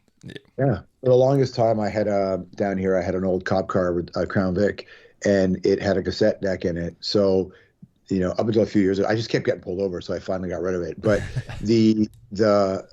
I would just go to every flea market around, and every time I drive by, there's a flea market, there's always some old dude selling tapes. Sure, yeah. And I'd think, I'm going to buy this Deep Purple tape. And I just drive around listening to fucking Deep Purple in my Crown Vic. And it was, honestly, I loved it. I have an 8-track player. I have like I said, my El Camino. So I have this old tape 8-track player, and I got a bunch of 8-tracks. And sometimes I'll get my Camino, and I'll plug in an 8-track. And it reminds me of being in a car with my mom and my dad when I was a kid. Oh, yeah. My dad used Pontiac Parisienne and with an 8-track player, so we would drive around listening to that. Yeah, you just need somebody sitting there smoking in the front seat and a couple ashes blowing around to make the full effect. Yeah, that was me. Perfect. But now I don't smoke anymore, so that's over. Yeah, I gave it up a few years ago. I'm three or 4 years, whatever it is, into it now. Yeah, so enough of that. Get the full effect. I miss it, but I don't miss it. I like breathing, but I miss the functional of it. Same. Yeah, it's interesting. But so we're getting close to the end of our time, but I do want to get in. Like, so what are you up to now, man? Like, what are you up to these days? Like, when you're doing your Apple show, like, how's all that? Obviously, it's going well, but like, how's all that stuff going? What do you got on the future and that kind of stuff? Apple's been great. In my career, this is the truth, before I took the Apple job, I was about to take a new interview show. I had a new interview show pitched to me, and I was going to do that audio, right, with a bit of a video component. And I got this offer to help them launch this new Apple station. And it was from a friend of mine from Toronto who's down here. And I thought in my mind, in my entire career, the only place I wish I could have stayed longer was the Edge. When I worked at the radio station, I was only there for 3 years. I was there for like 7 years, but 3 years before I went to Much. So I kept my other shows up when I went to Much. But I remembered when I was at the Edge is the last time I felt free. I was 26 and I was playing songs and seeing. It was like the last time that God, I loved that, playing those kind of bands. I missed that. So the Edge said to me, or the Apple said to me, "What do you want to do?" And I said, "Well, I want to do this." And they said, "Do that." And then in my brain, I thought, I know I'm an interviewer. I know I should probably do this interview show, but I kind of fucking want to do this. So I just did that. And we're in our 5th year now. We are in 165 countries. It's been a real pleasure to do it. We just switched from a daily to a weekly because I started doing interviews again. I launched the YouTube channel. I've been doing all that stuff. I wrote and directed a couple of short films. I produced a couple of indie features. So I'm at that stage of my life now where I want to do all the things I want to do. And so having this weekly show at Apple's lovely. I'm going to launch a new interview show soon. I'm in the works on that, but I just needed to do this Apple thing I just needed to do the show. And I love it. Apple Music, the producer and I, we went in to do the show the other, like, we never get notes. Just do your thing. I'm like, okay, I guess I'm going to play this. I'm play. All right, cool. So we just kind of play what we want. Yeah, that's awesome. That's great. I know you guys stream and stuff too, like, and stream over TikTok as well. Like, now that there's going to be like a ban, how does that? I would do that on TikTok. Yeah, I would do that on TikTok. I tried to stream on YouTube, but I just kept getting copyright strikes. So hard. Yeah. Instagram, when I streamed on Instagram, I would get copyright and kicked off too. Mm-hmm. TikTok was the only place I could live stream those shows. Yeah, but that's just me doing it because I just felt like I'm just a really big believer in whatever you can do to get people to see where great music is. Just do that, And I mean, you're going to get people from all over the world, right? So like you're reintroducing these new bands to people that they haven't heard of before, right? That's all, like, that's the process, right? A little bit of a history lesson too, which is nice. Like, I'm that guy. Like, I want to know who did it. I want to know all the things, like not just the stuff in the liner notes. I want to hear the dirt. I want to know what happened in the studio, all those things or whatever. So yeah, so I like that, right? Especially younger kids growing up. And I think we're coming back to, kids are starting to get back into older music, the kind of disposable thing. I mean, it's going to exist forever now at this point. It'll never go away, but it's not, I don't think it's as big as it was. Like, I'm finding kids are a little bit more getting honed in, kind of closer to what we used to do. I mean, it's in a different world, but similar to our type of stuff. So it's awesome to see, someone who influenced us, influenced the new generation of kids and showing them cool stuff. Also showing them something new. It's cool. I think a couple of things. One, if you listen to Nevermind now, it still sounds like the best record. Mm-hmm. And I think that when you listen to Kurt sing, it feels so real because it was so real. And I think there's a whole group of kids. Look, pop music will always be pop music, and hip hop is pop music, and dance music is pop music, and radio rock is pop music. So pop music will always be pop music, and that'll always be big, like you said. But there are a whole bunch of people out there who want to hear an actual human being tell the story that he or she wrote, thrash their way through a guitar. And, the mythology around Kurt and Lane Staley for sure contribute in the way that the mythology around Jim Morrison and Jimi Hendrix and Janis Joplin influenced people in my era. So the mythology definitely plays a role. But when you go back and listen to Hendrix, yeah, it's the fucking best. And so when you go back and listen to Nirvana or Alice in Chains, you're like, yeah, it's the fucking best. And so you definitely have a group of kids who have been fed so much synthetic, algorithm-y, pre-programmed beats, 900 producers, 650 songwriters on one track. You got a lot of that, and there are a group of people who think that's cool, but there's a whole bunch of kids who just who have that John Lennon thing in them, which is just give me some truth. I want a human being's thing. Yeah. And if you're connected to, if you want that, I mean, the 90s is a treasure trove of that stuff. It's yeah. I think, and I'll tell you about, I've been lucky enough to work with the World Food Program for a long time, so I would go to places around the world that are pretty compromised. And I remember coming back one day saying to somebody, there's three things that I see kids wearing. A lot, not all, but enough that I noticed.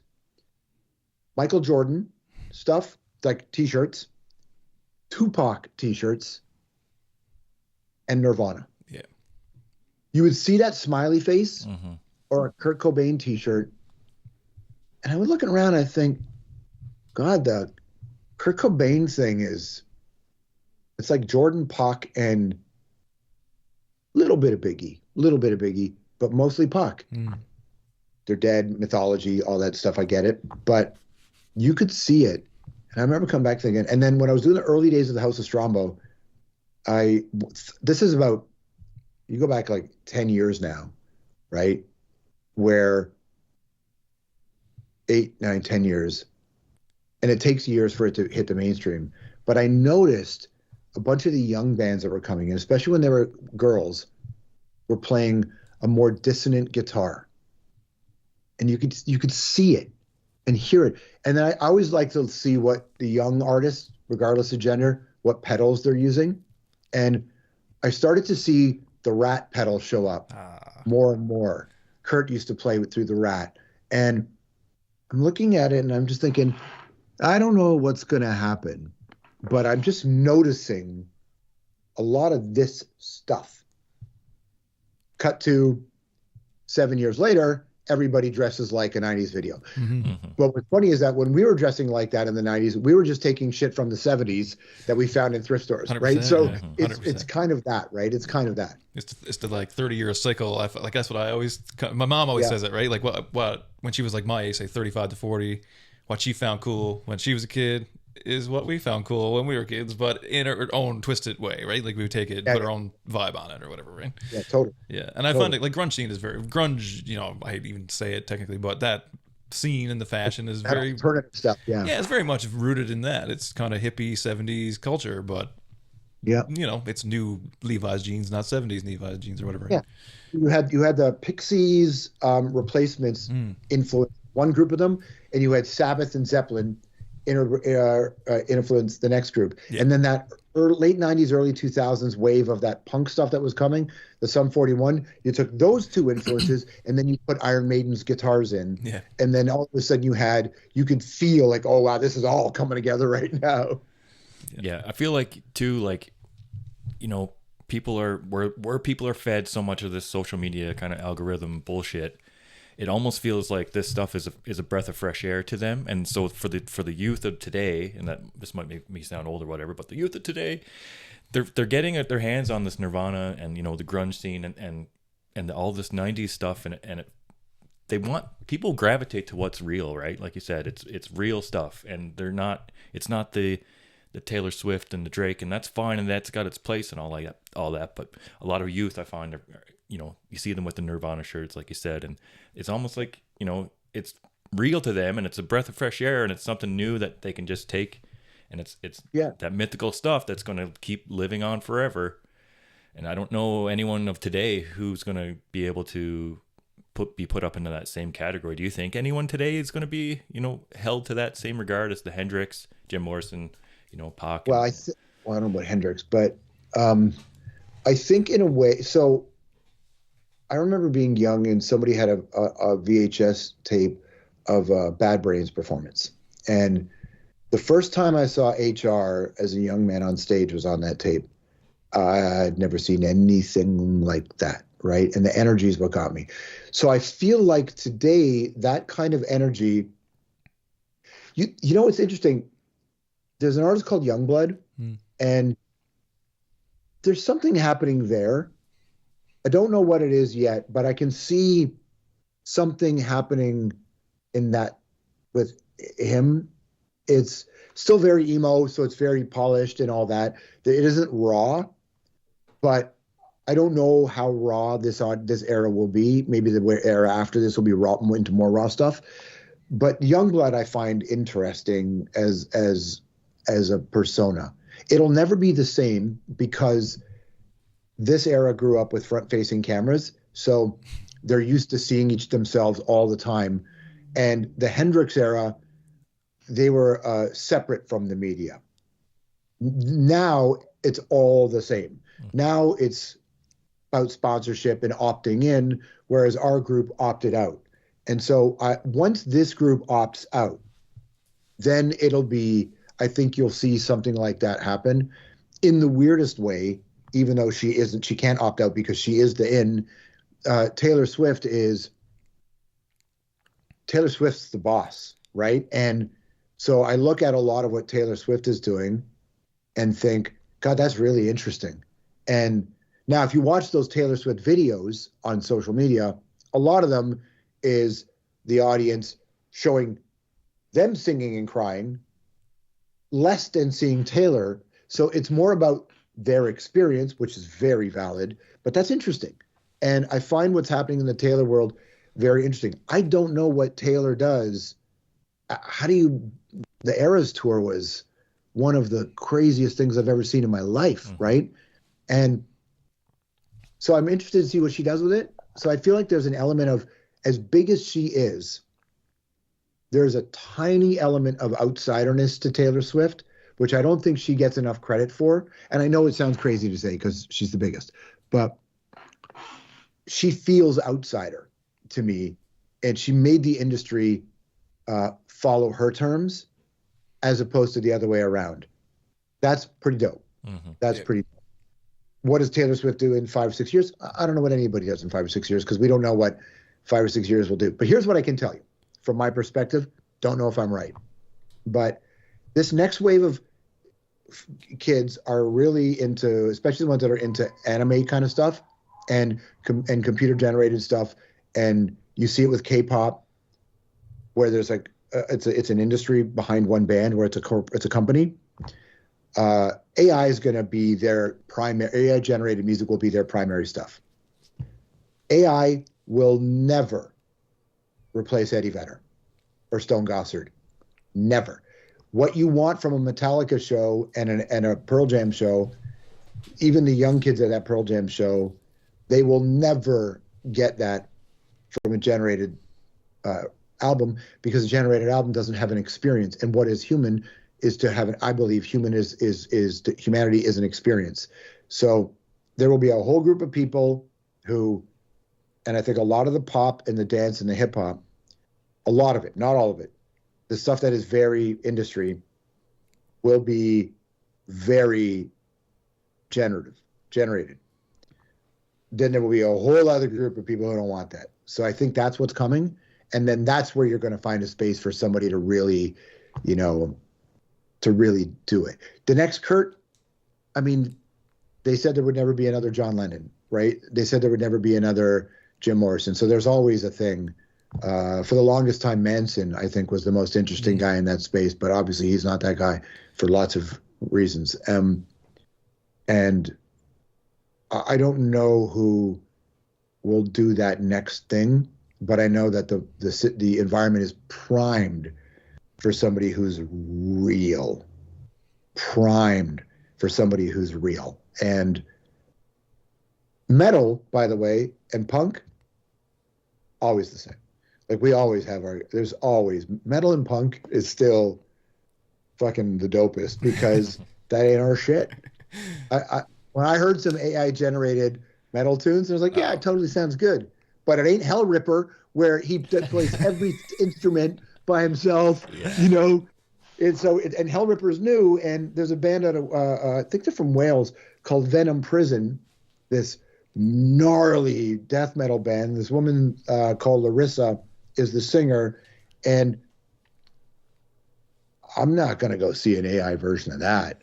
What she's doing is fucking heavy. That's metal. Yeah, maybe there's going to be some AI metal, but it'll never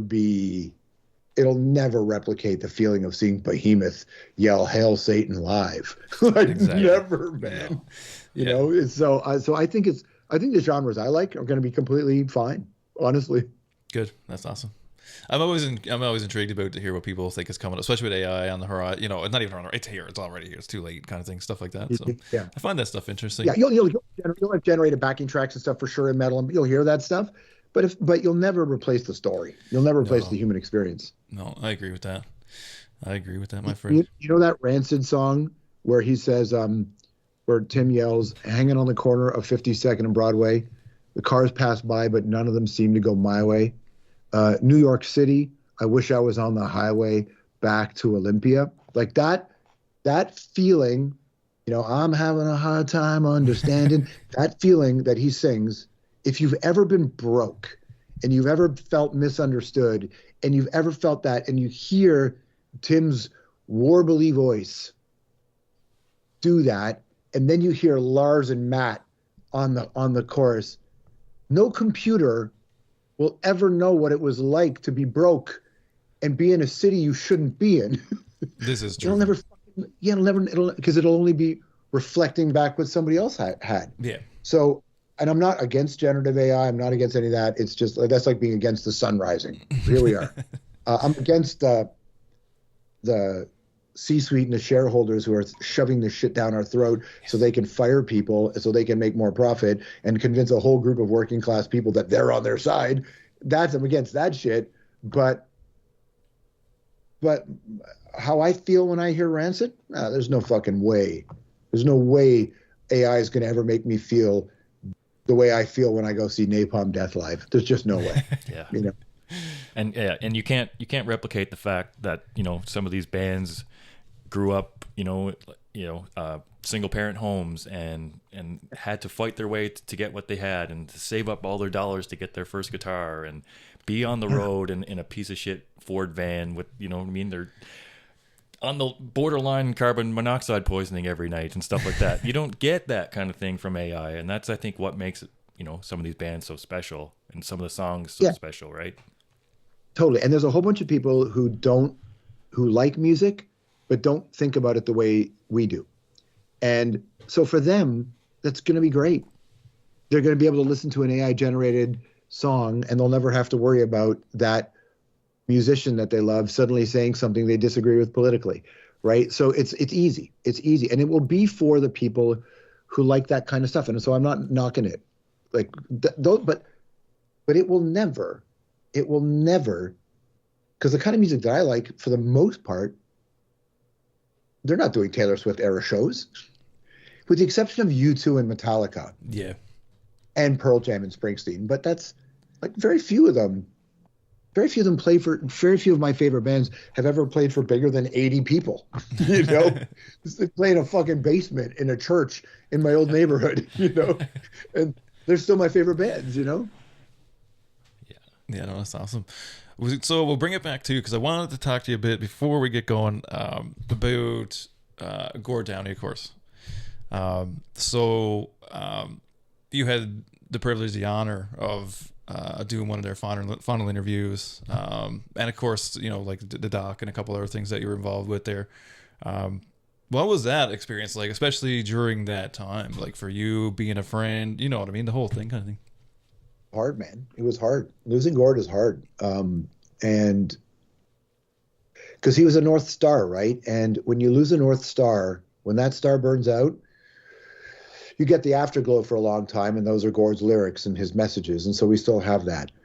When I read the audio book for the Tragically Hip story, the Barclay book, there were a lot of times that I was in the studio narrating that where I would just have to stop in the middle of the sentence and go walk and stand behind the door so that the producer and engineer wouldn't see me, because I would get really emotional, and I'd have to stop so I wouldn't break down, because it's your friend, but not just your friend.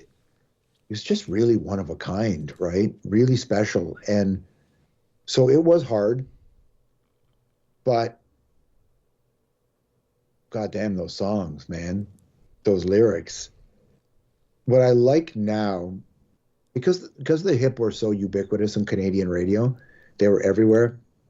It was easy for a lot of the cool kids to take it for granted or just not give it the kind of credit it deserved.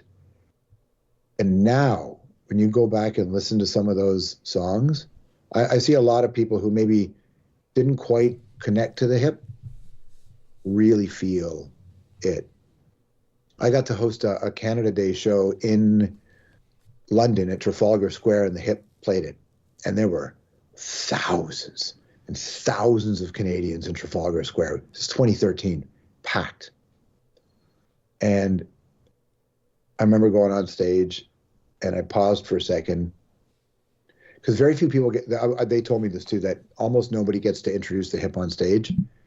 that I was allowed to. I know that Don Cherry has, Dan Aykroyd has. It wasn't a thing where the hip had a lot of that, right? And I got to go on stage and introduce the hip.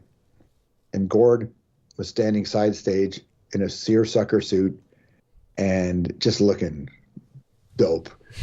And he puts his hands on my shoulders and he says, "George, I really get the feeling that tonight's going to be the night." And he walks out and they just murdered the crowd.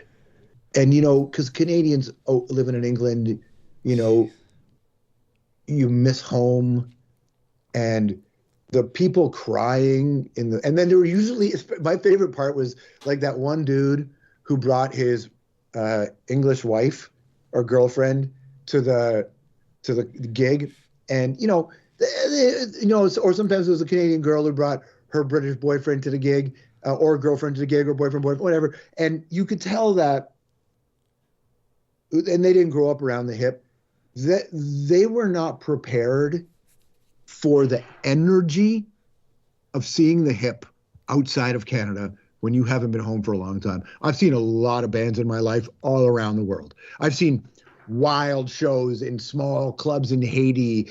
I'm sweating. Like, I've been all over the place seeing crazy shows, right? Great shows. Solo drum sets in Syria, like wild stuff. Wow. Cool stuff. Seeing the hip play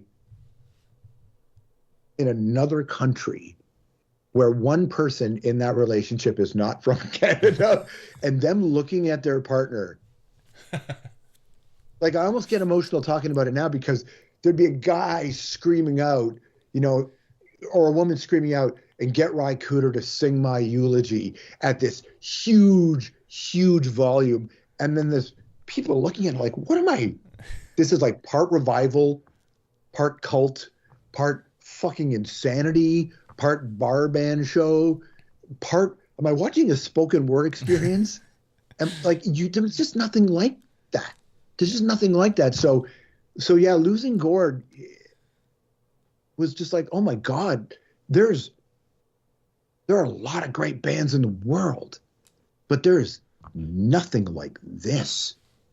Even the hip haters can't tell me of another thing like that, where and then all of a sudden Gord Sinclair and Paul Langlois and Robbie with these, like, with Paul's background, his harmonizing, there's nobody.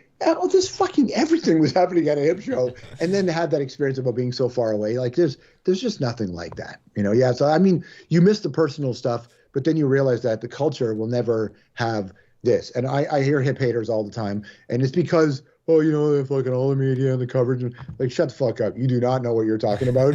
This is different. I have no problem. I know taste is objective and all that, but when people try to tell me that it ain't that, it's like, yeah, man, take a seat. This is you do not have the facilities for this conversation, because the hip thing is special, because it's pre that thing we talked about earlier, where Canadian bands were, because people forget, with the exception of like Rush and Joni Mitchell, and really only like a couple of their songs, and Neil Young, and maybe Guess Who, there were not a lot of Canadian bands that were what was happening in your era, right? The hip were the band that predated it and helped usher it in. So they were from multiple generations. And if you like blue collar working class rock and roll, you like the hip. If you like great poetic lyrics, and you like mystery and bad attitude shit, listen to Locked in the Trunk of a Car. Mm-hmm. If you want snarkiness, listen to, if you're into irony and being too cool for school, listen to Poets. If you want a banger, listen to Music at Work. If you want art, listen to For a Good Life, You Just Might Have to Weaken. Like, they had kind of all that stuff. And in the middle of 100th Meridian, that breakdown, if I die of vanity, promise me you'll bury me someplace. Yeah. That thing, you fucking have all this stuff. Yeah. And that really, the hip they're more special. And when I went to watch that, I didn't go back to Canada for the last concert. I didn't want to do it. A buddy of mine screened it in a theater in LA, Canadian.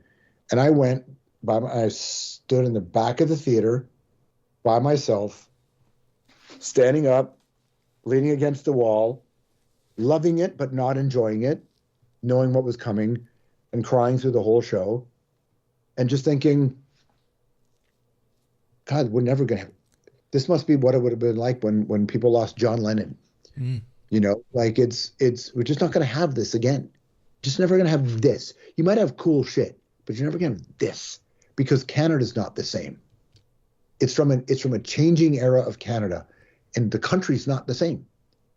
So we're just never gonna have that. Yeah. I would agree, 100%. Incredible. Yeah, and I would encourage all the haters to take a few hours and go watch the new documentary, and don't cry. Yeah. I still haven't watched it. Oh man. Oh, I know, like to be that close to it, I don't know if I would be able to be fair. Like the final Mike, episode was nuts. Like too much. When Mike, too much. his brother was doing the interview with me in my house for that doc series, and there were some moments where we would just stop. I would just stop talking, and I would look at him, and he would stop, and our eyes were just getting red and glassy, and we would stop, and I just thought, yeah, I don't think I want to. Do you want to hear a cute story about Gord that people don't know about, the kind of guy he was? I would take these long ass motorcycle trips, right? And on my leather jacket, I had a couple patches sewed on. One of them said, R.I.P. MCA. One of them had Strummer's Law, that no input, no output thing from Joe Strummer. But really what I had, the secret one, was it said Grace too. And it was always a reminder when I put on my jacket to go out, because I would be by myself camping across the country in the States. And Gord would text me, and he would just say, I'll be worried until you get back to Toronto safely. He said, so like he was that guy. He was that guy that would worry about you. And I didn't know him we weren't like best friends. It wasn't like that. We were close. We were pals, but we weren't, he didn't call me to talk about his problem. Like, it wasn't that.